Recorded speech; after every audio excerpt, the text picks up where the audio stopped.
লুটপাট করে দেশ ধ্বংস করে গেছে পতিত স্বৈরাচার, মানুষের কল্যাণে কাজ করছে বিএনপি। বগুড়ার জনসভায় তারেক রহমান গুপ্তদের নতুন ষড়যন্ত্র নিয়ে সজাগ থাকার আহ্বান।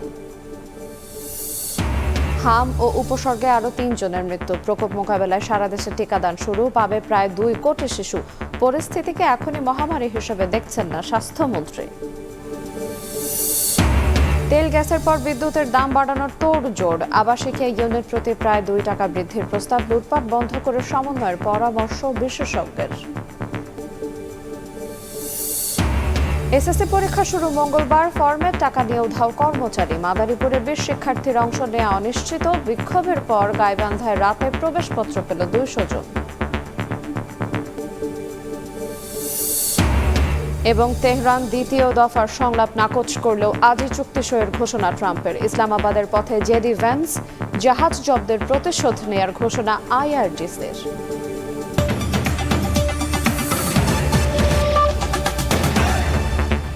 দেখছিলেন শিরোনাম। প্রবাসী সমার সঙ্গে আছি। পতিত স্বৈরাচারী সরকার ধ্বংসের দ্বার প্রান্তে নিয়ে গেছে ব্যাংকিং, শিক্ষা, স্বাস্থ্য সহ সব খাতকেই। বগুড়া বিএনপির জনসভায় কথা বলেন প্রধানমন্ত্রী তারেক রহমান। বলেন, তার সরকার মানুষের ভাগ্য পরিবর্তনে কাজ করছে। এ সময় মুক্তিযুদ্ধ বিরোধী ও গুপ্তদের নতুন ষড়যন্ত্রের বিষয়ে সজাগ থাকার আহ্বান জানান বিএনপি চেয়ারম্যান। মিজানুর রহমানের ক্যামেরায় আহমেদ সালেহিনের রিপোর্ট। জনসমুদ্র ভেদ করে প্রিয় নেতার আগমন, হাত নেড়ে বগুড়াবাসীকে শুভেচ্ছা জানান প্রধানমন্ত্রী। গ্রহণ করেন লাখো মানুষের অভিবাদন। স্ত্রী জুবাইদুর রহমানকে সঙ্গে নিয়ে সোমবার বিকেলে বগুড়ার আলতাফুন্নেসা খেলার মাঠে জেলা বিএনপির জনসভায় যোগ দেন বিএনপি চেয়ারম্যান ও সরকার প্রধান তারেক রহমান। স্বৈরাচার আমলে ভোটাধিকার হরণের কথা মনে করে দিয়ে বলেন, দেশের উন্নয়নে ভোটের মাধ্যমে বিএনপিকে 5 বছরের জন্য দায়িত্ব দিয়েছে জনগণ। আল্লাহর রহমতে আজকে এই মিটিংয়ে আমরা শপথ গ্রহণ করতে চাই। প্রত্যেকটি সেই শপথ হবে প্রত্যেকটি প্রতিশ্রুতি ইনশাআল্লাহ যাতে আমরা বাস্তবায়ন করতে পারি। প্রত্যেকটি প্রতিশ্রুতি আমরা বাস্তবায়ন করব। সই করা জুলাই সনদ অক্ষরে অক্ষরে পালনে আবারও অঙ্গীকারের কথা জানিয়ে প্রধানমন্ত্রী বলেন, জনগণকে বিভ্রান্ত করার চেষ্টা করছে কিছু রাজনৈতিক দল। গুপ্ত ষড়যন্ত্রকারীদের বিরুদ্ধে সবাইকে সজাগ থাকার আহ্বান জানান তারেক রহমান। জুলাই সনদের প্রত্যেকটি শব্দ, প্রত্যেকটি অক্ষর আমরা ইনশাআল্লাহ এক এক করে বাস্তবায়ন করব। কিন্তু কিছু রাজনৈতিক দল সংসদে এবং সংসদের বাইরে জনগণকে বিভ্রান্ত করার জন্য কিছু কথাবার্তা তারা বলা শুরু করেছে। জনগণের স্বার্থে যেই কাজ সেটিকে তারা রেখে দেয়, কিন্তু নিজেদের ক্ষমতা ষড়যন্ত্রের মাধ্যমে ক্ষমতা কিভাবে কক্ষিগত করতে হবে সেই কাজের জন্য তারা এখন বিভ্রান্ত ছড়াচ্ছে। নতুন ষড়যন্ত্রের আভাস পাচ্ছেন জানিয়ে বিরোধী দল জামাতকে ইঙ্গিত করে সরকার প্রধান বলেন, স্বাধীনতা ও মুক্তিযুদ্ধ বিরোধীদের বিশ্বাস করে না জনগণ। এই গুপ্ত বিভ্রান্তকারীরা জুলাই সনদ নিয়ে বিভ্রান্ত করতে চাচ্ছে। প্রিয় ভাই বোনেরা, তারা তো এই দেশের স্বাধীনতাতেই বিশ্বাস করেনি, এই দেশের অস্তিত্বেই তারা বিশ্বাস করেনি। প্রিয় ভাই বোনেরা, যে দেশের অস্তিত্বেই তারা বিশ্বাস করে না, তাদেরকে কি বিশ্বাস করা যায়? জনগণ যে কারণে বিএনপিকে ম্যান্ডেট দিয়েছে সেই সব প্রতিশ্রুতি বাস্তবায়ন করবেন বলেও জানান প্রধানমন্ত্রী তারেক রহমান। সবশেষ নির্বাচনের প্রচারণায় এই বগুড়ার আলতাফুন্নেসা খেলার মাঠে এসেছিলেন বিএনপি চেয়ারম্যান তারেক রহমান। সরকার গঠন করে প্রধানমন্ত্রী হয়ে প্রথমবারের মতো সেই মাঠে আসলেন তারেক রহমান, যেখানে তিনি বলছেন যে নির্বাচনের প্রচারণা যে প্রতিশ্রুতিগুলো দিয়েছিলেন সেই প্রতিশ্রুতিগুলি অক্ষর অক্ষরে পালন করবেন তিনি। একই সঙ্গে সাধারণ মানুষের সেই প্রতিশ্রুতি বাস্তবায়নে সহযোগিতা চাইলেন। একই সঙ্গে বললেন, দেশকে এগিয়ে নিতে তাদেরকে ভূমিকা রাখতে হবে সরকারের সঙ্গে। আহমেদ সালেহিন, সময় সংবাদ, বগুড়া। পাচারের অর্থ ফিরিয়ে ফ্যামিলি ও কৃষক কার্ডের মাধ্যমে জনগণকে দেওয়ার ঘোষণা দিয়েছেন প্রধানমন্ত্রী তারেক রহমান। বলেন, ফ্যাসিবাদী আমলে রাতের আঁধারে আদালত বসিয়ে বেআইনি শাসন চালানো হয়, আর যেন কেউ ফ্যাসিবাদ কায়েম করতে না পারে সে লক্ষ্যে কাজ করছে সরকার। বগুড়া সিটি কর্পোরেশন খালখনন, ই বেইল বন্ড পদ্ধতি সহ একগুচ্ছ উন্নয়ন কার্যক্রম উদ্বোধন করে কথা বলেন সরকার প্রধান। মিজানুর রহমানের ক্যামেরায় আহমেদ সালেহিনের আরও একটি রিপোর্ট। পৈতৃক বাড়িতে এলেন প্রধানমন্ত্রী। দায়িত্ব নেয়ার পর প্রথমবার বগুড়ায় তারেক রহমান। জনতার ভালোবাসার উত্তর দিলেন তাদের সঙ্গে মিশে গিয়ে। 1979 সালে বগুড়ার গাবতলীতে চৌকির দহ খাল খনন করেছিলেন বিএনপির প্রতিষ্ঠাতা শহীদ রাষ্ট্রপতি জিয়াউর রহমান। 47 বছরের সময়ের স্রোত আর অবহেলায় বাবার স্মৃতিবিজড়িত মৃতপ্রায় সেই খাল উদ্ধারে নামলেন তারেক রহমান। চাষাবাদ সহ শুষ্ক মৌসুমে পানি সরবরাহ নিশ্চিতে সবাইকে খাল খনন ও সংরক্ষণে এগিয়ে আসার আহ্বান সরকার প্রধানের। আমরা এই খালটাকে পুনর্খনন করি, এই খালের মধ্যে পানি নিয়ে আসি, এই খালের দুই পাশে আমরা গাছ লাগাই, এই খালের মধ্যে মাছ ছাড়ি, তরুণ যুবক যারা আছে, যারা বেকার আছে, তাদেরকে আমরা দেখবো এই খালটা লিজ দেওয়া যায় নাকি, তাহলে তারা এখানে মাছের চাষ করতে পারবে। মা বোনেরা পাশ দিয়ে শাকসবজি করতে পারবে, খালের দুপাশে বড় বড় গাছ লাগাতে হবে। শহীদ জিয়া কলেজ মাঠে দ্বিতীয় ধাপে ফ্যামিলি কার্ড বিতরণ কার্যক্রমের উদ্বোধন করে প্রধানমন্ত্রী বলেন, পাচারের অর্থ ফিরিয়ে ফ্যামিলি ও কৃষক কার্ডের মাধ্যমে জনগণকে তা দেওয়া হবে। বিগত স্বৈরাচারের সময় যেই দুর্নীতি হয়েছে, দেশ থেকে লক্ষ কোটি টাকা পাচার হয়ে গিয়েছে, আমরা এই দুর্নীতিটাকে রোধ করতে চাই, কারণ এটা জনগণের টাকা। সেই টাকা দিয়ে আমরা ফ্যামিলি কার্ড করব ইনশাল্লাহ, সেই টাকা দিয়ে আমরা কৃষক কার্ড করব ইনশাল্লাহ। পরিবারের আর্থিক সচ্ছলতা এবং নারীর মর্যাদা নিশ্চিতে নির্বাচনী প্রতিশ্রুতিতে তারেক রহমান জানিয়েছিলেন, দরিদ্র, হতদরিদ্র এবং নিম্নবিত্ত পরিবারের একজন নারী সদস্যকে ফ্যামিলি কার্ড তুলে দিবেন তিনি। প্রধানমন্ত্রী হওয়ার পরে সেই প্রতিশ্রুতি বাস্তবায়ন করেছিলেন গত 10ই মার্চ এবং সেই কার্যক্রমের দ্বিতীয় ধাপ আজ বগুড়া থেকে শুরু করলেন প্রধানমন্ত্রী তারেক রহমান। সরকারি এই সফরে বাগবাড়িতে জিয়াউর রহমান গ্রাম হাসপাতালে হামের টিকাদান কর্মসূচি উদ্বোধন করেন সরকার প্রধান। আজকে আনুষ্ঠানিকভাবে আমরা এই টিকাদান কর্মসূচি সারা দেশে শিশুদের মধ্যে আমরা শুরু করেছি। এদিন দুপুরে সিটি কর্পোরেশনের যে দীর্ঘদিনের দাবি বগুড়াবাসীর নাম ফলক উন্মোচন করে অবসান হলো সেই অপেক্ষার। এ সময় প্রধানমন্ত্রী স্মরণ করিয়ে দেন বগুড়া সিটি কর্পোরেশন গঠনে বিগত সময়ে বিএনপি সরকারের তৎপরতার কথা। বহুদিনের একটি প্রত্যাশা ছিল যে বগুড়া শহরটি একটি সিটি কর্পোরেশন হবে। 2001 থেকে 2006 সাল পর্যন্ত আমরা ধীরে ধীরে সেইগুলোর ম্যাক্সিমাম বেশিরভাগ যেগুলো সুযোগ সুবিধা থাকে একটি সিটি কর্পোরেশন হলে সেই সুযোগ সুবিধাগুলো আমরা গড়ে তুলেছিলাম। এর আগে বগুড়া সহ 7 জেলায় বেইল বন্ড পদ্ধতির উদ্বোধন অনুষ্ঠানে যোগ দেন সরকার প্রধান। বলেন, ফ্যাসিবাদী আমলে বিচার ব্যবস্থাকে দলীয় আদালতে পরিণত করা হয়েছিল। ফ্যাসিবাদী শাসন আমলে বিচার বিভাগকে দলীয় আদালতে পরিণত করা হয়েছিল। আইনের দোহাই দিয়েই এমনকি রাতের বেলা আদালত বসিয়ে ভিন্ন দল এবং মতের শত শত মানুষকে শাস্তি দেওয়া হয়েছে। কখনো যাতে কোনো স্বৈরাচার কিংবা তাবেদার জনগণের অধিকার কেড়ে নিয়ে দেশে ফ্যাসিবাদী শাসন প্রতিষ্ঠা করতে না পারে, সেটি নিশ্চিত করাই এখন সময়ের দাবি। দিনের প্রথম কর্মসূচিতে বগুড়া জেলায় অ্যাডভোকেটস বার সমিতির নবনির্মিত ভবনের ফলক উন্মোচন করেন প্রধানমন্ত্রী। এ সময় ভবন নির্মাণ, লাইব্রেরি এবং মসজিদের জন্য আর্থিক সহায়তা তুলে দেন তারেক রহমান। মসজিদটির জন্য 5 লক্ষ টাকা এখানে দেওয়া হয়েছে। আহমেদ সালেহিন, সময় সংবাদ, বগুড়া। ত্রয়োদশ জাতীয় সংসদের সংরক্ষিত নারী আসনে 36 প্রার্থীকে মনোনীত করেছে বিএনপি। মনোনীতদের নাম ঘোষণা করেন দলটির সিনিয়র যুগ্ম মহাসচিব রুহুল কবির রিজভী। এর আগে এক দোয়া মাহফিলে তিনি বলেন, ধাপে ধাপে সব প্রতিশ্রুতি বাস্তবায়ন করছে সরকার।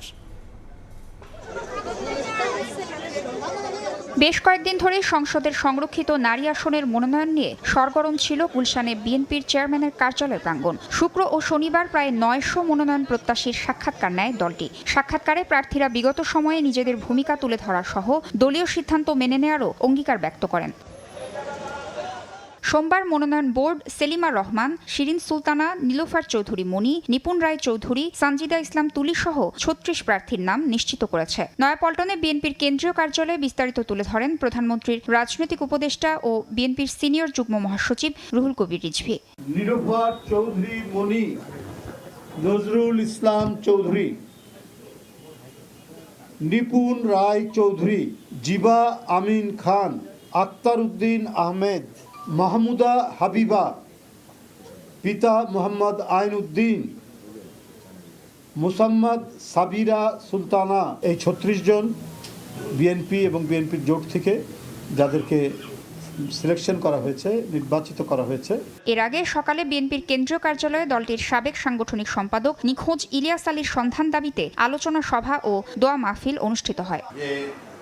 দেশে সুসময় অনেকটাই ফিরে এসেছে মন্তব্য করে পরবর্তীতে কোনো সরকার যেন গুমের মতো নিষ্ঠুর পথ আর অবলম্বন না করে সরকারকে সেই ব্যবস্থা নেওয়ার আহ্বান জানান রুহুল কবির রিজভী। ক্ষমতায় আসার পর বিএনপি সরকার বিভিন্ন অঙ্গীকার পূরণ করে যাচ্ছে বলেও জানান তিনি। যারা গুম করেছেন সেই কর্মকর্তারা তো আছেন বিভিন্ন জায়গায়, তাদেরকে আইনের আওতায় নিয়ে এসে তাদেরকে রিমান্ডে নিয়ে বলুন কিভাবে গুম করেছেন, কোথায় গুম করেছেন, কোথায় আছে। এদিকে আলোচনায় থাকলেও মনোনয়ন থেকে বাদ পড়েছেন কনক চাপা, বেবি নাজনীন, ন্যান্সি, চমক সহ বিভিন্ন গায়ক ও অভিনেত্রী। তাসনিয়া নিশাত, মিম, সময় সংবাদ, ঢাকা। এদিকে ত্রয়োদশ জাতীয় সংসদের সংরক্ষিত আসনে ১৩ প্রার্থীকে মনোনয়ন দিয়েছে জামায়াত ইসলামী নেতৃত্বাধীন ১১ দলীয় জোট। সোমবার এক বিজ্ঞপ্তিতে তাদের নাম ঘোষণা করা হয়। জামায়াত থেকে মনোনীতরা হলেন নুরুন্নিসা সিদ্দিকা, মার্জিয়া বেগম, সাবিকুন নাহার মুন্নি, মার্দিয়া মমতাজ, নাজমুন নাহার নীলু, মাহফুজা সিদ্দিকা, সাজেদা সামাদ ও শামসুন নাহার। এনসিপি থেকে মনিরা শারমিন ও মাহমুদ আলম মিতু, এছাড়া জাকপার চেয়ারম্যান তাসমিয়া প্রধান, বাংলাদেশ খেলাফত মজলিসের নারী মজলিসের সদস্য মাহবুবা হাকিম এবং জুলাই শহীদ শিশু জাবির ইব্রাহিমের মা রোকেয়া বেগমও ১১ দলীয় ঐক্য থেকে মনোনয়ন দেয়া হয়। প্রবাসের সময় আরও থাকছে। ভোজ্য তেলের বাজারেও যুদ্ধের প্রভাব। বোতলজাত সয়াবিনের দাম না বাড়লেও খোলা তেল প্রতি লিটারে বেড়েছে ১০ থেকে ১৫ টাকা। সরবরাহ সংকটের দাবি বিক্রেতাদের। পাচার ঠেকাতে জ্বালানি তেল ও গ্যাসের মূল্য সামান্য বাড়ানো হয়েছে বলে জানিয়েছেন স্বরাষ্ট্রমন্ত্রী সালাউদ্দিন আহমেদ। জাতীয় সংসদে বিরোধী দলীয় নেতা ডক্টর শফিকুর রহমানের নোটিশের জবাবে তিনি কথা জানান। জ্বালানিমন্ত্রীর বিবৃতিতে সংকটের সমাধান হবে কিনা এমন প্রশ্ন তোলেন বিরোধী দলীয় নেতা। পরে এই বিষয়ে আলোচনার জন্য আলাদা সময় নির্ধারণের কথা বলেন স্পিকার। আমাদের ন্যাশনাল ইকোনমি এফোর্ড করতে পারছে না এবং এই জ্বালানি এবং গ্যাসের মূল্য এখানে কম থাকাতে তাতে আপনি জানেন যে সব সময় একটা টেন্ডেন্সি থাকে এটা অন্যভাবে অপচয় হওয়ার, আমি খোলাসা করে বলছি না, বা পাচার হওয়ার, সেটা বন্ধ করার জন্য একটা ডিসিপ্লিনে আনার জন্য আমরা জ্বালানি তেলের কিঞ্চিত মূল্য বৃদ্ধি করতে বাধ্য হয়েছে সরকার। এদিকে জ্বালানির দাম বৃদ্ধির কারণে মূল্যস্ফীতির প্রভাব যেন বিভিন্ন খাতে না পড়ে সে বিষয়ে সরকার সতর্ক বলে জানিয়েছেন বাণিজ্যমন্ত্রী খন্দকার আব্দুল মুক্তাদির। সোমবার সকালে সিলেটে এক অনুষ্ঠানে এই কথা জানান তিনি। বাংলাদেশে যে ডিজেলের মূল্য ছিল ১০০ টাকা পার লিটার, সেটা বৃদ্ধি করে ১১৫ টাকা করা হয়েছে এবং এই মডেস্ট ইনক্রিজের কারণই হচ্ছে যেন এইটার কারণে মূল্যস্ফীতির সৃষ্টি না হয়। তারপরে আপনারা জানেন কৃষক পর্যায়ে যখন সেচের জন্য পাম্প চালানো হয় সেখানে কৃষককে যেন মূল্যবৃদ্ধির অভিজ্ঞতা তাকে সহ্য করতে না হয় সেজন্য সরকার এদিকে বিশেষভাবে দৃষ্টি দিয়েছে। জ্বালানি তেল, এলপি গ্যাস এবার বাড়তে পারে বিদ্যুতের দামও। আবাসিক গ্রাহকদের ক্ষেত্রে ইউনিট প্রতি দাম ৭০ পয়সা থেকে ১ টাকা ৮০ পয়সা পর্যন্ত বাড়ানোর প্রস্তাব করেছে বিদ্যুৎ বিভাগ। যদিও বিদ্যুৎ উন্নয়ন বোর্ডের চেয়ারম্যান বলছেন এখনও সবকিছুর প্রাথমিক পর্যায়ে। বিশেষজ্ঞরা বলছেন দাম বৃদ্ধি নয়, লুণ্ঠন রোধ করে ঘাটতি সমন্বয় করতে হবে। ফারুক ভুঁইয়া রবেনের রিপোর্টে বিস্তারিত। বৈশ্বিক সংকটের জেরে দেশের ইতিহাসে সর্বোচ্চ দামে জ্বালানি তেল, তার উপর ১৮ দিনের ব্যবধানে ২ দফায় ব্যাপক হারে বাড়ল এলপি গ্যাসের দামও। জ্বালানি পণ্যের ক্রমাগত এই দাম বৃদ্ধির মধ্যে এবার বিদ্যুতের দাম বাড়ানোর তোড়জোড়। তবে বিপরীতে সমান তালে বাড়েনি সাধারণ মানুষের আয়। তাই ব্যয়ের সম্ভাব্য খড়গ নিয়ে সবার মধ্যেই কম বেশি উদ্বেগ। আপনারা বিদ্যুৎ বিল বাড়ান, বাড়িওয়ালারা ঘর ভাড়া বাড়ায়। সবগুলো মিলে জনগণ একটা নাবিশ্বাসের মধ্যে আছে। নিম্ন স্তরের মানুষের যারা ডেইলি রোজগার করে তাদের তো খুব সমস্যা। চলতি অর্থ বছরে এই খাতে ঘাটতি দাঁড়াতে পারে প্রায় ৫৫,০০০ কোটি টাকা। ঘাটতি সমন্বয়ে ৩টি বিকল্প প্রস্তাব দিয়েছে বিদ্যুৎ উন্নয়ন বোর্ড পিডিবি। তাতে পাইকারি পর্যায়ে দাম বাড়িয়ে ৫,০০০ থেকে প্রায় ১২,৫০০ কোটি টাকা পর্যন্ত ভর্তুকি কমানোর রূপরেখা তুলে ধরা হয়। অন্যদিকে খুচরা পর্যায়ে লাইফলাইন বাদে অন্যান্য আবাসিক গ্রাহকদের ক্ষেত্রে ৭০ পয়সা থেকে ১ টাকা ৮০ পয়সা পর্যন্ত ইউনিট প্রতি দাম বাড়ানোর প্রস্তাব বিদ্যুৎ বিভাগের। মন্ত্রিসভার সম্মতির পর সে অনুযায়ী প্রস্তাব পাঠানো হবে এনার্জি রেগুলেটরি কমিশনে। খুব প্রাথমিক পর্যায়ে আলাপ আলোচনা হচ্ছে, এটা বলার মতো এখনো কিছু আসে নাই, দেখি কি হয়। জ্বালানি তেলের পর এবার বিদ্যুতের দাম বাড়ানো হলে তার চাপ কতটা নিতে পারবে সাধারণ মানুষ, কিংবা অর্থনীতিতে বা এর প্রভাব পড়বে কতটুকু, তা নিয়ে প্রশ্ন রয়েছে।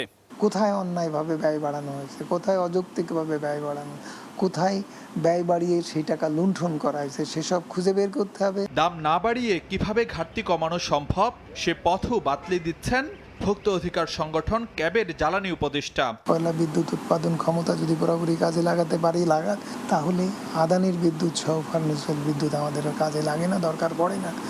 আমরা সেখানে প্রায় 30,000 কোটি টাকা সাশ্রয় করতে পারি। বিদ্যুৎ বিভাগের নথিতে বলা হয়েছে 2 বছরের মধ্যে দাম না বাড়ানোর প্রাথমিক পরিকল্পনা থাকলেও ইরান যুদ্ধের প্রেক্ষাপটে বিকল্প ভাবতে হচ্ছে সরকারকে। ফারুক ভিয়া, রবিন, সময় সংবাদ, ঢাকা। দেখছেন প্রবাসের সময়, সঙ্গেই থাকুন। দেখছেন প্রবাসের সময়।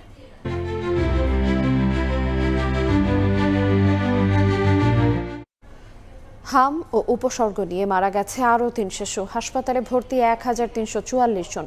হাম সংক্রমণের বর্তমান পরিস্থিতিকে এখনই মহামারী বলা যাবে না। পরিস্থিতি তৈরি হয়নি জরুরি অবস্থা ঘোষণারও। দেশব্যাপী টিকাদান কর্মসূচি উদ্বোধন করে স্বাস্থ্যমন্ত্রী আরও বলেন, বিগত সরকারের সময় নিয়মিত টিকা না দেয়ায় শিশুদের বড় অংশ হামে আক্রান্ত হয়েছে। ঝুঁকিপূর্ণ 30 উপজেলা ও 4টি সিটি কর্পোরেশনের পর এবার সারা দেশে শুরু হলো হামের টিকাদান কর্মসূচি। সোমবার সকালে নারায়ণগঞ্জের রূপগঞ্জে লিটল এঞ্জেল সেমিনার স্কুলে হাম রুবেলা টিকা কর্মসূচির উদ্বোধন করেন স্বাস্থ্যমন্ত্রী। লম্বা লাইনে দাঁড়িয়ে শিশুদের টিকা দেন অভিভাবকরা। জানান, হামের সংক্রমণ বৃদ্ধিতে শঙ্কিত হলেও টিকা পাওয়ায় কিছুটা স্বস্তিতে তারা। আতঙ্কিত ছিলাম যে কবে নাগাদ টিকা আসবে, এখন আমরা যে টিকা, আলহামদুলিল্লাহ, অসংখ্য ধন্যবাদ। আশায় রয়েছিলাম যে কবে টিকাটা আসবো, যেমন টিকাটা দিতে পারলে যেমন বাচ্চাকে সুস্থ থাকবে। হাম সংক্রমণের বর্তমান পরিস্থিতিকে এখনই মহামারী বলা যাবে না বলে মন্তব্য করেন স্বাস্থ্যমন্ত্রী।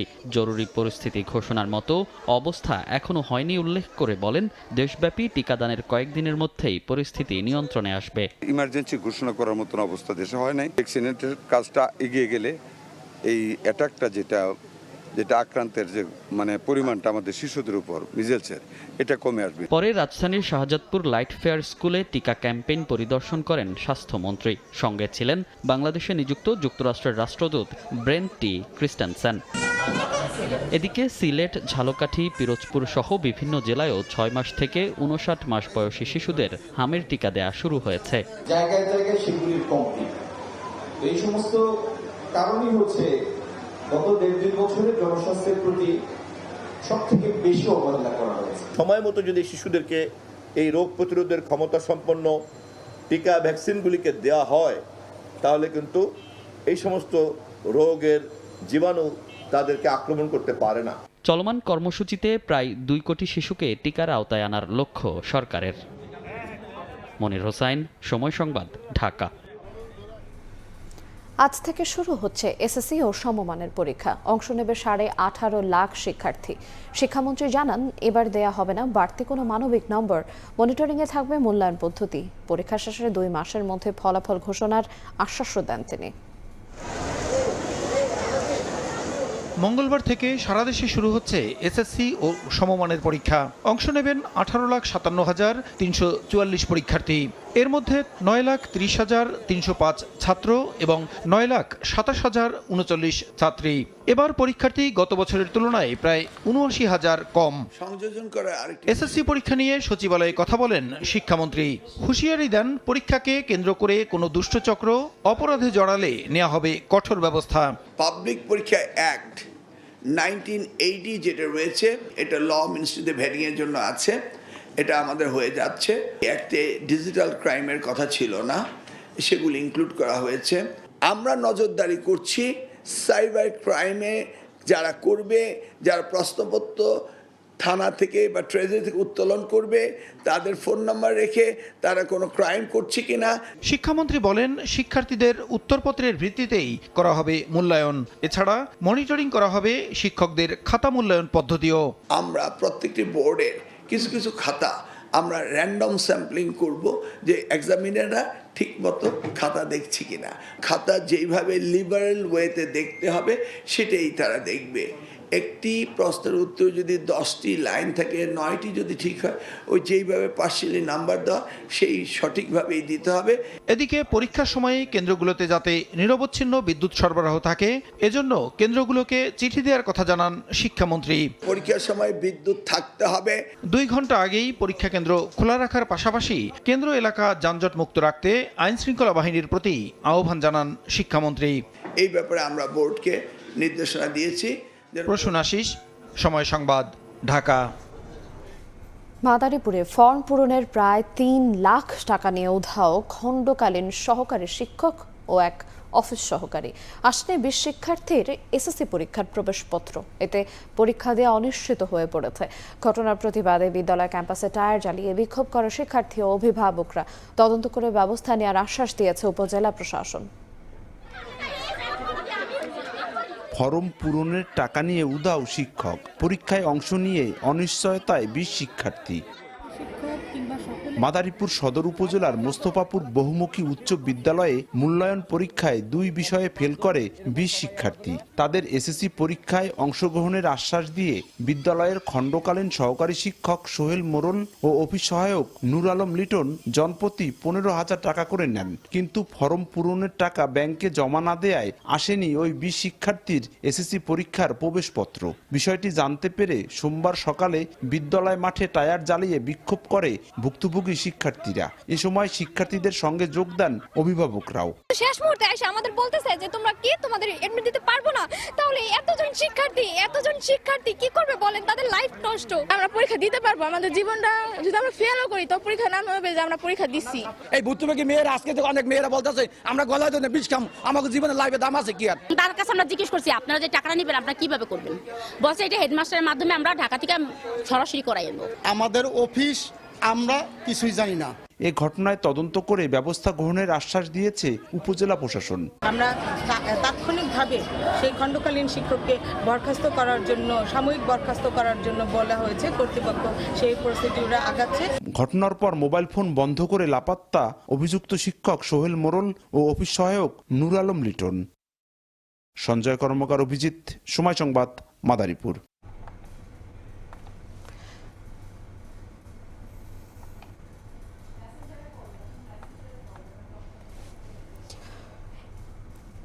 জ্বালানি তেলের মূল্য বৃদ্ধিতে বাস ভাড়া কিলোমিটার প্রতি সর্বোচ্চ 15 পয়সা বাড়ানোর প্রস্তাব দিয়েছে যাত্রী কল্যাণ সমিতি। সোমবার বিকেলে ঢাকা রিপোর্টার্স ইউনিটিতে বাস ও লঞ্চ মালিক সমিতির একচেটিয়া ভাড়া বৃদ্ধির পাঁয়তারা প্রতিবাদের সংবাদ সম্মেলন করে যাত্রী কল্যাণ সমিতি। একসময় একচেটিয়া ভাড়া বৃদ্ধি বন্ধে সরকারের হস্তক্ষেপ কামনা করেন যাত্রী কল্যাণের মহাসচিব। আপনারা নিশ্চয়ই অবগত, গতকাল টাকা বৃদ্ধি পেয়েছে।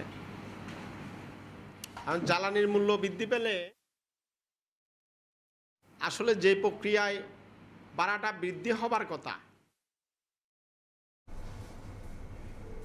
সড়ক অবরোধের পর অবশেষে পরীক্ষার আগের রাতে এসএসসির প্রবেশপত্র পেয়েছে গাইবান্ধার একটি বিদ্যালয়ের 29 পরীক্ষার্থী। বিদ্যালয় কর্তৃপক্ষের গাফিলতির কারণে প্রবেশপত্র না পেয়ে গাইবান্ধার পলাশবাড়ির গৃধারীপুর আদর্শ উচ্চ বিদ্যালয়ের 29 পরীক্ষার্থী ও অভিভাবক সোমবার রাতে ঢাকা রংপুর মহাসড়ক অবরোধ করে বিক্ষোভ করেন। পরে দিনাজপুর শিক্ষা বোর্ডে যোগাযোগ করে রাতে ওই পরীক্ষার্থীদের প্রবেশপত্র সরবরাহ করা হয়। অন্যদিকে একই উপজেলার আরেকটি বিদ্যালয়ের 36 পরীক্ষার্থীর মধ্যে 33 পরীক্ষার্থীর প্রবেশপত্র রাতেই সরবরাহের ব্যবস্থা করা হয়েছে। গাইবান্ধার পলাশবাড়ি সহ বিভিন্ন উপজেলার 2 শতাধিক এসএসসি পরীক্ষার্থীর প্রবেশপত্র পরীক্ষার আগের রাতে সরবরাহ করেছে দিনাজপুর শিক্ষা বোর্ড।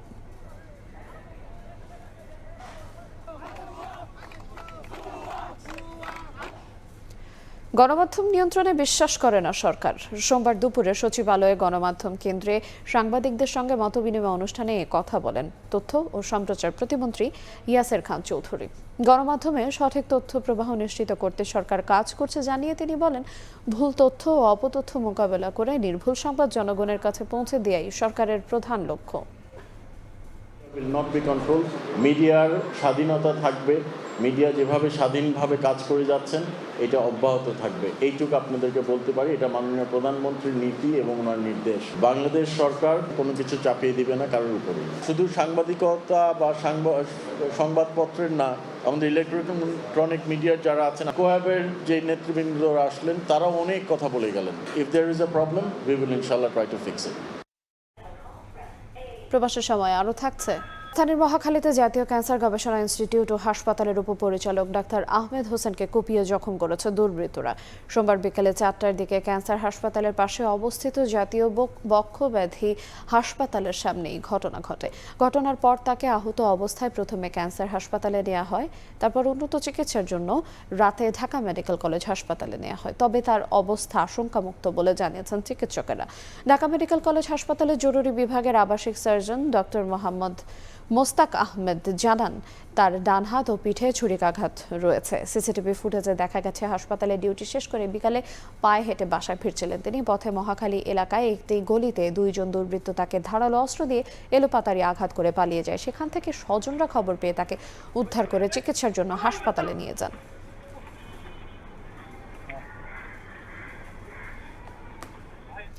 টাঙ্গাইলে বাস ট্রাকের মুখোমুখি সংঘর্ষে চালক ও হেলপার নিহত হয়েছেন।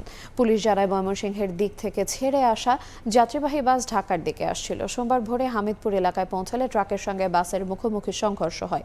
এতে ঘটনাস্থলে ট্রাক চালক নিহত হন। হাসপাতালে নেয়ার পর মারা যান ট্রাকের helper.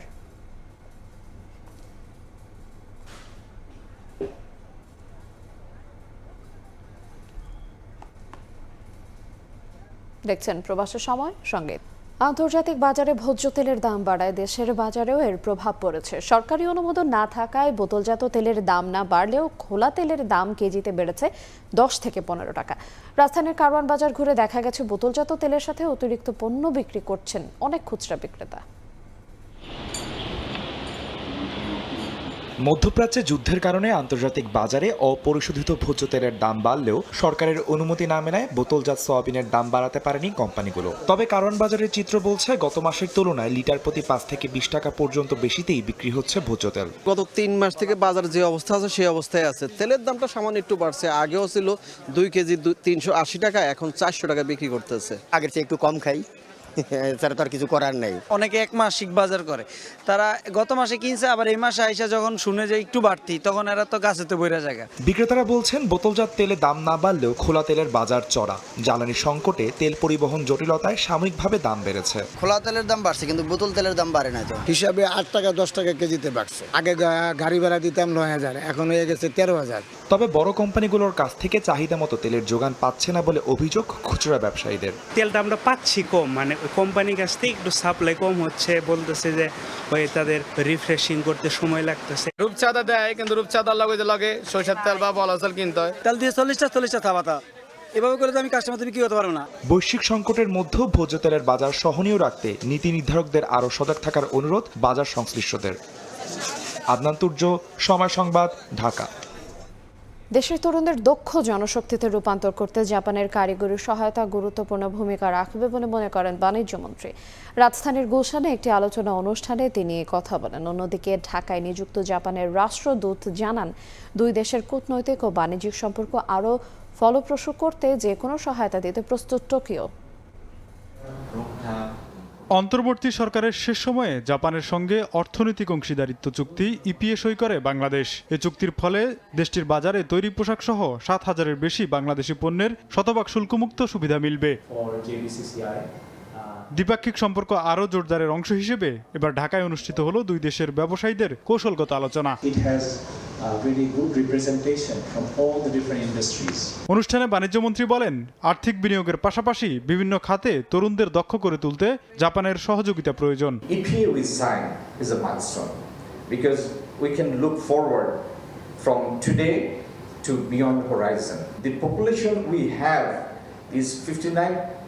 B35 and below is the 59% of the total population. So this population have years to go until retirement. What we are going to do now, we are going to see economic transformation over the next few years. That's how we are going to remove every possible non-tariff barriers in short span of time. EPA চুক্তি অনেক বিস্তৃত ও আধুনিক, এতে পণ্য বাণিজ্যের মতো কূটনৈতিক সম্পর্কও আরও মজবুত হবে বলে দাবি করেন ঢাকায় নিযুক্ত জাপানি রাষ্ট্রদূত। As I told you before, EPA isn't only a bunch of papers, but your dazzling entrance to follow the footsteps of advanced ASEAN nations like Vietnam, Thailand, Malaysia, and Indonesia. We were thankful to the new government and hope to accelerate this recovery process. We closely watch the session of Jatra Sangsad with high hopes, including the approval of IG ordinances and the constitutional reforms. সোমবার রাজধানীর গুলশানে Bangladesh Japan অর্থনৈতিক অংশীদারিত্ব চুক্তির অগ্রগতি শীর্ষক কৌশলগত আলোচনার এই অনুষ্ঠানে অর্থনৈতিক গতিধারা সম্প্রসারণে নীতি নির্ধারকদের আরও মনোযোগ চান ব্যবসায়ীরা। Bangladeshi testing results are not acceptable to the outside world. So that is one of the things that is very important. Tofazzal Hossain, সময় সংবাদ, ঢাকা। রিহ্যাব নির্বাচনের প্রাথমিক ফলাফল চ্যালেঞ্জ করে আপিল করেছেন ভোটে পরাজিত 3 প্রার্থী। গেল শনিবার রিহ্যাবের 2026-28 মেয়াদে নির্বাচন হওয়ার একদিন পরে রবিবার আপিল বোর্ডের চেয়ারম্যান অ্যাডভোকেট মোহাম্মদ নিহার হোসেন ফারুকের কাছে ফলাফল বাতিল চেয়ে আবেদন করা হয়। নিয়ম অনুযায়ী আবেদনের একদিন পরে আপিল শুনানি হওয়ার কথা। তবে সোমবার রাজধানীর বাংলা মোটরে সংবাদ সম্মেলন করে নির্বাচন পরিচালনা বোর্ড চেয়ারম্যান জহিরুল হক ভূঁইয়া জানান, জরুরি কাজ থাকা একদিন পিছিয়ে শুনানির জন্য মঙ্গলবার সময় নির্ধারণ করা হয়েছে। আপিল বোর্ডের ভোট গণনার পরই জানা যাবে কারা চূড়ান্তভাবে বিজয়ী হয়েছেন। দেখছেন প্রবাসের সময়, সঙ্গেই থাকুন। এর বাইরের খবর, ইরান দ্বিতীয় দফার শান্তি আলোচনা নাকচ করলেও আজই চুক্তি সইয়ের ঘোষণা দিয়েছে মার্কিন president Donald Trump. Vice president JD ভ্যান্সের নেতৃত্বে প্রতিনিধি দল ইসলামাবাদের উদ্দেশ্যে রওনা হয়েছে বলেও জানান তিনি। চুক্তি করতে রাজি না হলে ইরানের বন্দর অবরোধ তুলে নেওয়া হবে না বলে হুঁশিয়ারি দিয়েছেন ট্রাম্প। সাময়িক যুদ্ধবিরতি শেষ হতে 2 দিনেরও কম সময় বাকি। এ অবস্থায় যে কোনো ধরনের শান্তি আলোচনার সম্ভাবনা প্রত্যাখ্যান করেছে ইরান। স্থানীয় সময় সোমবার দেশটি ইঙ্গিত দিয়েছে যুক্তরাষ্ট্রের সঙ্গে নতুন দফা আলোচনার জন্য ইসলামাবাদে প্রতিনিধি দল পাঠানোর কোনো পরিকল্পনা তাদের নেই। ইরান প্রতিনিধি না পাঠালেও আলোচনার জন্য প্রস্তুত যুক্তরাষ্ট্র। নিউ ইয়র্ক পোস্টের প্রতিবেদনে বলা হয়েছে, মার্কিন ভাইস প্রেসিডেন্ট জেডি ভ্যান্সের নেতৃত্বে একটি প্রতিনিধি দলের ইসলামাবাদে পৌঁছানোর কথা রয়েছে। এর আগে ওমান উপসাগরে তুস্কা নামের ইরানের পতাকাবাহী একটি কার্গো জাহাজ আটক করে যুক্তরাষ্ট্রের নৌবাহিনী। সাদিয়া তাসনিম, সময় সংবাদ। মধ্যপ্রাচ্যে উত্তেজনার আঁচ লেগেছে দক্ষিণ কোরিয়ার জ্বালানি বাজারে। হরমুজ প্রণালী এড়িয়ে বিকল্প রুট ব্যবহার এবং কৌশলগত মজুদ বৃদ্ধি করে জ্বালানি নিরাপত্তা নিশ্চিতের চেষ্টা করছে সিউল। দেশটির সরকার বলছে বর্তমান মজুদ দিয়ে 3 মাসের বেশি সময় স্বাভাবিক কার্যক্রম চালানো সম্ভব। দক্ষিণ কোরিয়া থেকে আরও জানাচ্ছেন মোহাম্মদ হানিফ। মধ্যপ্রাচ্যের চলমান সংঘাত, বিশেষ করে ইরানকে ঘিরে উত্তেজনা এবং গুরুত্বপূর্ণ জলপথ হরমুজ প্রণালীতে জ্বালানি সরবরাহ ব্যাহত হওয়ায় বিশ্বব্যাপী জ্বালানি বাজারে অস্থিরতা তৈরি করেছে। দক্ষিণ কোরিয়া প্রায় শতভাগই জ্বালানি আমদানির উপর নির্ভরশীল, যার বড় অংশই মধ্যপ্রাচ্য থেকে আসে। ফলে সরবরাহ বিঘ্নিত হওয়ায় দেশটির অর্থনীতি ও শিল্প খাতে সরাসরি প্রভাব ফেলেছে। মধ্যপ্রাচ্যের সংঘাতের কারণে সৃষ্ট জ্বালানি সংকটে দক্ষিণ কোরিয়া ইতিমধ্যে স্বল্পমেয়াদী ও দীর্ঘমেয়াদী 2 ধরনের কৌশলই গ্রহণ করেছে। যেই কৌশলগুলোর মধ্যে রয়েছে বিকল্প উৎস থেকে তেল সংগ্রহ, মূল্য নিয়ন্ত্রণ, জ্বালানি সাশ্রয় এবং নবায়নযোগ্য জ্বালানিতে বিনিয়োগ। সব মিলিয়ে একটি সমন্বিত নীতির মাধ্যমে পরিস্থিতি সামাল দেওয়ার চেষ্টা করছে দক্ষিণ কোরিয়ার সরকার। সরকার ইতিমধ্যে কাজাকিস্তান, ওমান, সৌদি আরব ও কাতারের সঙ্গে চুক্তির মাধ্যমে 273 মিলিয়ন ব্যারেল অপরিশোধিত তেল ও ন্যাপথা সংগ্রহ করতে নিশ্চিত হয়েছে। সরকার বলছে এই মজুদ দিয়ে 3 মাসেরও বেশি স্বাভাবিক অর্থনৈতিক কার্যক্রম চালানো সম্ভব। বিকল্প রুট ব্যবহার করে হরমুজ প্রণালীর উপর নির্ভরশীলতা কমানোর চেষ্টা করছে দক্ষিণ কোরিয়া। আরেকটি পদক্ষেপ হচ্ছে জরুরি বাজেট ও মূল্য নিয়ন্ত্রণ। প্রায় $17 বিলিয়ন অতিরিক্ত বাজেট ঘোষণা করেছে দেশটির সরকার। বড় এই বাজেটে থাকছে জ্বালানি নিয়ন্ত্রণে ভোক্তাদের জন্য ভর্তুকি, যা বাজারে মূল্য নিয়ন্ত্রণ ও জনগণের উপর চাপ কমাতে সহায়ক হবে। দক্ষিণ কোরিয়ার আরেকটি কৌশল হচ্ছে সরকারি কর্মীদের জন্য গাড়ি চলাচলে বিধিনিষেধ। ধারাবাহিক গাড়ির নম্বর অনুযায়ী সপ্তাহে 1 দিন গাড়ি না চালানোর নীতি গ্রহণ করেছে দেশটি। পাশাপাশি জনপর্যায়ে বিদ্যুৎ ও জ্বালানি ব্যবহারের সচেতনতার আহ্বান জানিয়েছে দেশটির সরকার। বিশেষজ্ঞরা বলছেন এশিয়ার দেশগুলো জ্বালানি আমদানির উপর নির্ভরশীল। সংঘাত দীর্ঘায়িত হলে অর্থনৈতিক প্রবৃদ্ধি কমে যেতে পারে, যা মূল্যস্ফীতি বাড়ার আশঙ্কা রয়েছে। তবে সংকট দীর্ঘ হলে এই কৌশল ব্যবস্থা কার্যকারিতা কতটুকু ভূমিকা রাখবে সেটি এখন বড় প্রশ্ন। দক্ষিণ কোরিয়া থেকে মোহাম্মদ হানিফ, সময় সংবাদ। ভারতের পশ্চিমবঙ্গে চলছে প্রথম দফার বিধানসভা নির্বাচনের শেষ মুহূর্তের প্রচারণা। শেষ সময়ে বিজেপি তৃণমূলের মধ্যে চলছে তুমুল বাকবিতণ্ডা। তৃণমূলের ওপর বুলডোজার চালানোর হুমকি দেন বিজেপি প্রার্থীরা। অন্যদিকে মোদীকে এক হাত নিতে ছাড়েননি তৃণমূল নেত্রী মমতা বন্দ্যোপাধ্যায়। ফল প্রকাশের পর সব হিসাবের বুঝে নেয়ার হুঁশিয়ারি উচ্চারণ করেন তিনি। কলকাতা থেকে এ বিষয়ে বিস্তারিত জানাচ্ছেন সুব্রত আচার্য। পশ্চিমবঙ্গে প্রথম দফার বিধানসভা নির্বাচনে শেষ মুহূর্তে প্রচারণায় চলছে বিজেপি তৃণমূল উত্তপ্ত বাক্য বিনিময়। তৃণমূলের মাফিয়াদের ওপর বুলডোজার চলবে বলে হুঁশিয়ারি দেন উত্তরপ্রদেশের মুখ্যমন্ত্রী যোগী আদিত্যনাথ। অন্যদিকে গুলির বদলে গুলির হুমকি আসামের মুখ্যমন্ত্রীর কণ্ঠে। আর তৃণমূল শেষ হতে চলেছে বলে দাবি প্রতিরক্ষা মন্ত্রী রাজনাথ সিং এর। মমতা দিদি कहती है कि खेला होबे, लेकिन मैं ममता दीदी से बोलना चाहता हूं, ए बार खेला शेष। पुलिस है, ये लोग जिंदा है। 4 तारीख पुलिस साथ में नहीं रहेगा तो ये टीएमसी का गुंडा लोग भागना शुरू करेगा। जोरा घास फूल होबे छार खार, दुर्नीति थाकबे ना आर, फूटबे एबार पद्मी फूल, एक नूतन बांग्ला गौरবে কুল। এসব হুমকি ধামকির পাল্টা জবাব দিতে ছাড়েননি তৃণমূল কংগ্রেস নেত্রী মমতা বন্দ্যোপাধ্যায়ও। সোমবার বীরভূম, উত্তর কলকাতা, খড়দা ও বেলেঘাটায় 3টি নির্বাচনী সভায় অংশ নেন তিনি। এ সময় তৃণমূল সরকারের উন্নয়ন ও নানা প্রতিশ্রুতির কথা তুলে ধরার পাশাপাশি বিজেপিকে এক হাত নেন মমতা। নির্বাচনী প্রচারে মোদির ঝালমুড়ি খাওয়া নিয়েও তীব্র কটাক্ষ করেন তৃণমূল নেত্রী। 4 মে ফল প্রকাশের পর সব হিসেব বুঝে নেওয়ারও হুঁশিয়ারি দেন তিনি। কখনো নির্বাচনের সময় বলে আমি চায়ওয়ালা, 10 টাকা বের করে ঝালমুড়ি খাচ্ছে। বুঝুন, সেই ঝালমুড়িটাও নিজেদেরই তৈরি করা। আর যদি তৈরি করা না হবে তাহলে দোকানে ক্যামেরা ফিট আগের থেকে ছিল কি করে জিজ্ঞাসা করুন। সব নাটক মানুষ বোঝে না। 2021 সালের বিধানসভা নির্বাচনে তৃণমূল ও বিজেপির ভোটের ব্যবধান ছিল মাত্র 10%। এবার অভিযোগ উঠেছে এসআইআর করে 5% মুসলিম ভোট কেটে দেওয়া হয়েছে। বাদ পড়েছেন মতুয়া সহ হিন্দু সম্প্রদায়েরও 7% ভোটার। এতে ভোটের হার জিত নিয়ে প্রধান 2 রাজনৈতিক শিবিরই নিজেদের মতো জয়ের স্বপ্ন দেখছে। সুব্রত আচার্য, সময় সংবাদ, পশ্চিমবঙ্গ, ভারত। প্রবাসী শ্রমিকদের জন্য সুখবর দিয়েছে কুয়েত সরকার। নির্দিষ্ট কিছু খাতে সীমিত সময়ের জন্য ভিসা ট্রান্সফারের সুযোগ দিয়েছে দেশটির সরকার। এই সিদ্ধান্তে স্বস্তি প্রকাশ করেছেন কুয়েতের প্রবাসী বাংলাদেশিরা। কুয়েত থেকে বিস্তারিত জানাচ্ছেন মঈন সুমন।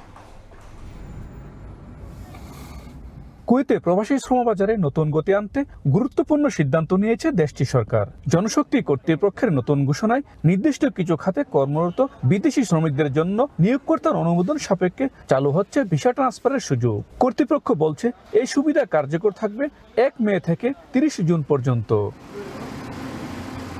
ক্ষুদ্র ও মাঝারি শিল্প, কৃষি, মৎস্য এবং পশুপালন সহ বেশ কয়েকটি খাত এই সিদ্ধান্তের আওতায় থাকবে। তবে ভিসা ট্রান্সফারের ক্ষেত্রে বর্তমান নিয়োগকর্তার অনুমোদন বাধ্যতামূলক রাখা হয়েছে। এই সিদ্ধান্তে দক্ষতা অনুযায়ী ভালো কর্মসংস্থানের সুযোগ পাবেন অনেক প্রবাসী। সরকার একটা সুযোগ দিয়েছে আগামা ট্রান্সফারের, যদি সুযোগ পাই তাহলে যদি কোম্পানি যদি ছাড়ে তাহলে আগামাটা হাওয়ার করি, আমি এখানে কাজ জানি, আগামাটা লাগলে আমার জন্য খুব ভালো হবে। কুয়েতে প্রবাসী বাংলাদেশি কমিউনিটির নেতারা বলছেন যোগ্যতা অনুযায়ী এই সুযোগটা কাজে লাগাতে পারবেন দক্ষ কর্মীরা।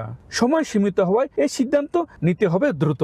আমি বলবো যারা আমরা আছি বাংলাদেশি প্রবাসী, যারাই আছি এখানে, এই সুযোগটা গ্রহণ করুন। আপনাদের প্রফেশন যে ব্যাপারে এক্সপার্ট আছেন, এক্সপিরিয়েন্স আছেন, এটা আপনারা কাজে খাটাইতে পারবেন। এবং এই জন্য আমরা কুয়েত সরকারকে অনেক অনেক ধন্যবাদ জানাবো। কুয়েত সরকারের এই উদ্যোগকে শ্রমবাজারের ভারসাম্য আনার ক্ষেত্রে ইতিবাচক পদক্ষেপ হিসেবে দেখছেন বিশ্লেষকরা। এর ফলে একদিকে যেমন কর্মসংস্থান বাড়বে, অন্যদিকে শ্রমিকরা উপযুক্ত খাতে কাজের সুযোগ পাবেন। মঈন সুমন, সময় সংবাদ, কুয়েত। ইতালির কর্মবাজারে নতুন সাফল্যের গল্প লিখছেন প্রবাসী বাংলাদেশিরা। কর্মক্ষেত্রে কাজ পাওয়ার বিষয়ে বিদেশিদের মধ্যে এগিয়ে তারা।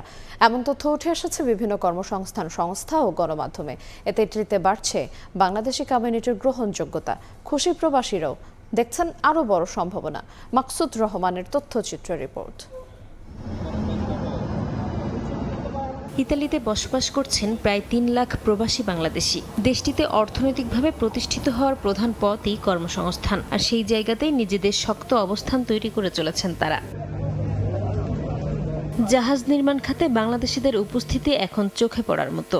সাম্প্রতিক এক গবেষণায় দেখা গেছে, ইতালিতে কর্মরত ৮২টি দেশের নাগরিকদের মধ্যে নতুন চাকরি পাওয়ার ক্ষেত্রে শীর্ষে রয়েছেন বাংলাদেশিরা। অনেক ক্ষেত্রে নতুন কর্মসংস্থানে ২৩ থেকে ২৭% পর্যন্ত দখলে তাদের। রেস্টুরেন্ট খাতে এই হার আরও বেশি। এমন অর্জনে স্বাভাবিকভাবেই উচ্ছ্বসিত প্রবাসীরা। বাংলাদেশিদের সুনাম ধরে রাখার জন্য আমরা সবাই ওতপ্রোতভাবে চেষ্টা করব এবং আমাদের দেশের রেমিটেন্সকে উন্নতির উচ্চ শিখরে পৌঁছে দেওয়ার জন্য আমরা আপ্রাণ চেষ্টা করে যাব। ইতালির যতটুকু কর্মসংস্থান আছে তার মধ্যে বাংলাদেশ শীর্ষে। আমি আশা করব বাংলাদেশের কাজ এবং কর্মে বাংলাদেশের রেমিটেন্সকে আরো ত্বরান্বিত করবে। পুরো ইতালিতেই বাংলাদেশিরা সবচেয়ে বেশি কার্যক্ষেত্রে এগিয়ে আছে। হোটেল, মোটেল, রেস্টুরেন্ট, জাহাজ নির্মাণ শিল্প, দোকানপাট ও উপহার সামগ্রীর ব্যবসা, এসব খাতে বাংলাদেশিদের দৃঢ় অবস্থান তৈরি হয়েছে। ইতালিতে IT, software, nursing, fishing, beauty service, পরিচ্ছন্নতা ও হোটেল ম্যানেজমেন্ট খাতে বিদেশি শ্রমিকদের চাহিদা বাড়ছে। প্রবাসীদের মতে এসব খাতে দক্ষতা বাড়াতে পারলে বাংলাদেশিরা আরও বেশি সুযোগ কাজে লাগাতে পারবেন। দেশটির বিভিন্ন খাতে সেবা ও উৎপাদনে গুরুত্বপূর্ণ অবদান রাখছেন প্রবাসী বাংলাদেশিরা। ভাষা জ্ঞান অর্জন ও প্রশিক্ষণ বাড়াতে পারলে ইতালির বিশাল কর্মবাজারে বাংলাদেশিদের অবস্থান আরও শক্তিশালী হবে, বাড়বে দেশের রেমিট্যান্স প্রবাহ। এমনটাই মনে করছেন কমিউনিটির নেতারা। সময় সংবাদ, ইতালি। সৌদি আরবে শ্রমিক হিসেবে পা রাখা অনেক বাংলাদেশি আজ সফল উদ্যোক্তা। কঠোর পরিশ্রম, সঞ্চয় আর দূরদর্শী পরিকল্পনায় বদলেছেন নিজেদের ভাগ্য। বিনিয়োগ লাইসেন্স নিয়ে গড়ে তুলেছেন নানা ধরনের ব্যবসা প্রতিষ্ঠান, যেখানে কর্মসংস্থান পাচ্ছেন বহু বেকার প্রবাসী। প্রবাসীদের সফলতার গল্প নিয়ে সৌদি আরব থেকে আরিফুর রহমানের প্রতিবেদন। সৌদি আরবে grocery, restaurant, travel agency, construction, cleaning service, বিভিন্ন খাতে এখন দৃশ্যমান বাংলাদেশিদের শক্ত অবস্থান। ছোট পরিসরে শুরু করে অনেকেই আজ বড় উদ্যোক্তা। শ্রমিক হিসেবে দেশটিতে আসলেও এখন সফল উদ্যোক্তা তারা। প্রতিনিয়ত পাঠাচ্ছেন রেমিটেন্স। সৌদি সরকারের বিনিয়োগ বান্ধব নীতিমালা এবং সহজ লাইসেন্স প্রক্রিয়া প্রবাসীদের ব্যবসা আগ্রহী করে তুলছে। ফলে বাড়ছে বৈধ বিনিয়োগ এবং উদ্যোক্তার সংখ্যা। তবে এই পথ চলা শুরুতে মসৃণ ছিল না। লাইসেন্স ও নিয়ম কানুন সহ নানা চ্যালেঞ্জের মুখে পড়তে হয়েছে তাদের। বর্তমানে বেশ ভালো অবস্থানে রয়েছেন এই প্রবাসীরা। 2030-এর বিষয় তারা ইনভেস্টার লাইসেন্স গভর্নমেন্টের পক্ষ থেকে দিচ্ছে। আকামার যে সিস্টেমটা ছিল সেটাকে তারা পরিবর্তন করছে, যাতে করে এখানে এসে তারা বিজনেস করতে পারে। তো যারা চিন্তা ভাবনা করতেছেন দেশের বাইরে কোনো কিছু করবেন, তাদের জন্য আমি মনে করতেছি সৌদিটা এখন বেস্ট। হজ ও ওমরা ঘিরে ট্রাভেল ও পরিষেবা খাতেও বাড়ছে বাংলাদেশিদের অংশগ্রহণ। দক্ষ ব্যবস্থাপনা ও বিশ্বস্ত সেবার মাধ্যমে অর্জন করছেন গ্রাহকদের আস্থা। এই সেক্টরে সৌদি আরবে হিউজ সম্ভাবনা আছে। তো আমাদের প্ল্যান হলো 2030 সালের ভিতরে প্রায় 200 লোক আমাদের কর্মসংস্থানের ব্যবস্থা করবে ইনশাআল্লাহ। প্রবাসী এই উদ্যোক্তাদের হাত ধরে শুধু ব্যবসা নয়, তৈরি হচ্ছে নতুন কর্মসংস্থান। বেকার প্রবাসীদের জন্য খুলছে সম্ভাবনার দ্বার। সৌদি আরবে ট্যুরিজম এবং হসপিটালিটি খাতে এটি কোনো একক সাফল্য নয়, বরং প্রবাসী বাংলাদেশিরা সৌদি আরবে বিনিয়োগের মাধ্যমে তাদেরকে অন্যান্য উচ্চতা নিয়ে যাচ্ছেন। বলা চলে এটি বাংলাদেশের জন্য একটি গর্বের বিষয়। সঠিক পরিকল্পনা থাকলে এই ধরনের আরও অনেক বিনিয়োগকারী বাংলাদেশের জন্য রেমিটেন্সের অনেক বেশি অর্থ উপার্জন করে বাংলাদেশে পাঠাতে পারবেন। আরিফুর রহমান, সময় সংবাদ, সৌদি আরব। সাংস্কৃতিক আবহে ফ্রান্সে বাংলাদেশ জাতীয়তাবাদী সামাজিক সাংস্কৃতিক সংস্থা জাসাস ফ্রান্স শাখার জমকালো অভিষেক অনুষ্ঠিত হয়েছে। স্থানীয় সময় রোববার রাজধানী প্যারিসের স্থানীয় একটি কমিউনিটি হলে এই অনুষ্ঠানের আয়োজন করা হয়। জাসাস ফ্রান্স শাখার নবগঠিত কমিটির আহ্বায়ক শেখ ইমরানের সভাপতিত্বে অনুষ্ঠানের প্রধান অতিথি ছিলেন জাসাস ইউরোপ সমন্বয়ক ইকবাল হোসেন। অনুষ্ঠানে বক্তব্য রাখেন ফ্রান্স বিএনপির সাবেক সহ সভাপতি সিরাজুর রহমান সহ সংগঠনের বিভিন্ন স্তরের নেতারা। পরে ইউরোপের বিভিন্ন দেশ থেকে যাওয়া সংগীত শিল্পীদের পরিবেশনায় এক মনোজ্ঞ সাংস্কৃতিক অনুষ্ঠানের আয়োজন করা হয়।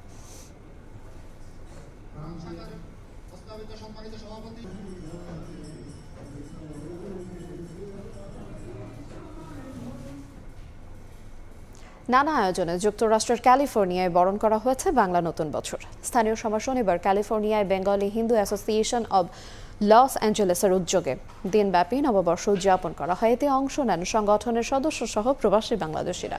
বৈশাখী পোশাক, ঐতিহ্যবাহী সাজ আর উৎসবের আমেজে ভিন্ন এক আনন্দে মেতে ওঠেন তারা। দিন জুড়ে ছিল নানা আয়োজন, প্রীতিভোজ এবং মনোজ্ঞ সাংস্কৃতিক অনুষ্ঠান। গান, নাচ আর পরিবেশনার মধ্য দিয়ে তুলে ধরা হয় বাংলার সংস্কৃতি ও ঐতিহ্য। দিন শেষে বিশ্ব শান্তি কামনার মধ্য দিয়ে প্রবাসী বাঙালিদের এই বর্ষবরণ অনুষ্ঠান সম্পন্ন হয়।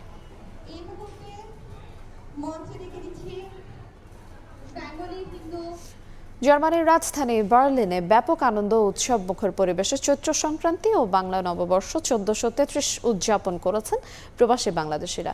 বর্ণিল সাংস্কৃতিক পরিবেশনার মধ্য দিয়ে বৈশাখে বরণ করে নেন স্থানীয়রা। জার্মানি থেকে বিস্তারিত জানাচ্ছেন বিটু বড়ুয়া।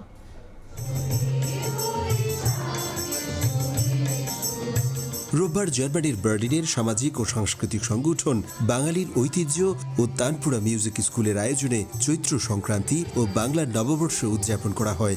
সাপ্তাহিক ছুটির দিন হওয়ায় অনুষ্ঠানে যোগ দিতে পরিবার পরিজন নিয়ে ছুটে আসেন স্থানীয় সহ প্রবাসীরা। জার্মানির বার্লিন থেকে সবাইকে নববর্ষের শুভেচ্ছা। মুছে যাক গ্লানি, ঘুচে যাক জরা, সবার জীবনে এবারের নববর্ষ বয়ে আনুক অনেক অনেক আনন্দ আর শান্তি। সবাইকে শুভ নববর্ষ। বর্ষবরণের অনুষ্ঠানে প্রধান অতিথি হিসেবে ছিলেন বাংলাদেশে নিযুক্ত সাবেক জার্মান রাষ্ট্রদূত ডক্টর থমাস প্রিন্স। সঙ্গে ছিলেন তার স্ত্রী, যিনি বাংলাদেশেরই মেয়ে। শিশু ও প্রবাসী শিল্পীদের অনবদ্য সাংস্কৃতিক পরিবেশনায় উচ্ছ্বাস প্রকাশ করেন তারা। শুভ নববর্ষ from Berlin to your viewers in Bangladesh and all over the world from my wife Anusa and me.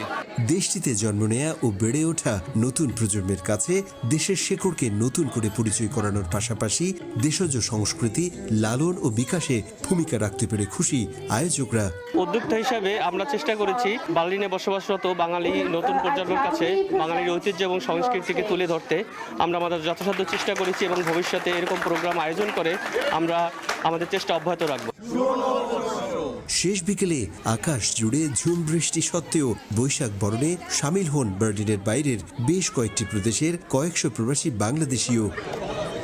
বাংলার নববর্ষকে বরণে শুধু জার্মানিতেও দেশের ঐতিহ্য, মাটিও মানুষের সংস্কৃতির দারুণ উপস্থাপনা মুগ্ধ করেছে সব শ্রেণীর দর্শকদের। প্রজন্মের হাত ধরে ধর্মবর্ণের ঊর্ধ্বে উঠে এই সংস্কৃতি বেঁচে থাকবে হাজারো বছর, এমন প্রত্যাশা সকল প্রবাসীদের। জার্মানির বার্লিন থেকে বিটু বড়ুয়া, সময় সংবাদ। বসন্তের শুরুতে আয়ারল্যান্ডের চারিধারে এখন সাদা আর গোলাপি চেরির সমাহার। স্বচ্ছ নীল আকাশ, বসন্তের হাওয়া আর চেরি ফুলের দোলে সেখানের প্রকৃতি এখন সেজেছে নবরূপে। স্থানীয় সহ প্রবাসীরাও উপভোগ করছেন প্রকৃতির এই অপরূপ সৌন্দর্য। সৈয়দ জুয়েলের রিপোর্টে থাকছে বিস্তারিত। আয়ারল্যান্ডে বসন্তের আগমনী ছোঁয়া শুরু হয় কয়েকদিন আগেই। ঋতুর শুরুতেই ইউরোপের উত্তর পশ্চিমের এই দেশ জুড়ে ফুটতে থাকে সাদা চেরি ফুল। তার কিছুদিন পরেই মিশে যায় গোলাপি আভায়। জানালার পাশে, পথের ধারে, মাঠে কিংবা শহরের কোণে দুই রঙের চেরি ফুল জানান দেয় বসন্ত এসে গেছে। ডানামেলা পাপড়িগুলো যেন আকাশ ছোঁয়ার স্বপ্নে বিভোর। প্রকৃতির এই রঙিন আবহ ক্লান্তি আর বিষাদ ভুলিয়ে এনে দেয় এক অনন্য প্রশান্তি। সাদার গোলাপির মায়াবী মিশেলে চারপাশ হয়ে ওঠে এক জীবন্ত ক্যানভাস। ব্যস্ত জীবনের ফাঁকে এমন সময়ে প্রবাসীরাও বেরিয়ে পড়েন সৌন্দর্য উপভোগ করতে। সাদা চেরি ফুল যা দেখলে একেবারে অসাধারণ, এত সুন্দর। বসন্তের এই সময়টাতে সাদা চেরি ফুলে সারা আয়ারল্যান্ড মনোমুগ্ধকর হয়ে থাকে। চেরি ঝরে যাওয়ার পরেই শুরু হয় আরও নানা ফুল ফোটার উৎসব। বসন্তের এই সময়ে আয়ারল্যান্ড হয়ে ওঠে আরও প্রাণবন্ত ও রঙিন, যা দেখতে বিশ্বের বিভিন্ন প্রান্ত থেকে পর্যটকরাও ভিড় জমান এই দ্বীপরাষ্ট্রে। বসন্তের এ যেন রূপের আগুন। চেরি ফুলের স্নিগ্ধতার স্পর্শে প্রকৃতি এখন হেসে উঠেছে। ঋতু পরিবর্তনে মনের মাঝে দোলা দিয়ে যায় তারা। অল্প দিনের এই দোল খাওয়ার রেশ থেকে যায় বহুদিন। সৈয়দ জুয়েল, সময় সংবাদ, আয়ারল্যান্ড। দেখছেন প্রবাসের সময়, সঙ্গে দেখছেন সংবাদগুলো জানিয়ে দেব আর একবার। লুটপাট করে দেশ ধ্বংস করে গেছে পতিত স্বৈরাচার, মানুষের কল্যাণে কাজ করছে বিএনপি। বগুড়ার জনসভায় তারেক রহমান গুপ্তদের নতুন ষড়যন্ত্র নিয়ে সজাগ থাকার আহ্বান। হাম ও উপসর্গে আরও 3 জনের মৃত্যু, প্রকোপ মোকাবেলায় সারা দেশে টিকাদান শুরু, পাবে প্রায় 2 কোটি শিশু। পরিস্থিতিকে এখনই মহামারী হিসেবে দেখছেন না স্বাস্থ্যমন্ত্রী। এবং তেল গ্যাসের পর বিদ্যুতের দাম বাড়ানোর তোড়জোড়, আবাসিকে ইউনিট প্রতি প্রায় 2 টাকা বৃদ্ধির প্রস্তাব। লুটপাট বন্ধ করে সমন্বয়ের পরামর্শ বিশেষজ্ঞের।